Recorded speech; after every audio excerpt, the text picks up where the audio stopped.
يا ربي، ايه الحيرة دي؟ الكلمات المتقطعة النهاردة صعبة قوي. المجلة بتقول فيتامين ص، 4 حاجات بتبدأ بحرف الصاد لازم تكون عند المسلم. عرفت 3: صلاة وصيام وصدقة، بس الرابعة ايه؟ صرصار.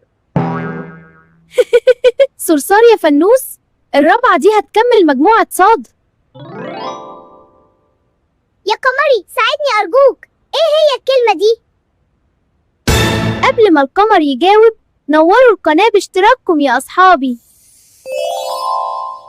الصبر يا فنوس، الصبر بيخلينا نصوم ونصلي ونتحمل كل الصعب.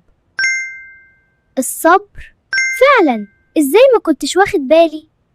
الصبر على العبادة والمذاكرة ومتاعب الدنيا كده الفيتامين كامل. أنا هكون صابر وقوي بإذن الله، وانتوا كمان خدوا جرعة فيتامين ص كاملة. رمضان كريم علينا كلنا.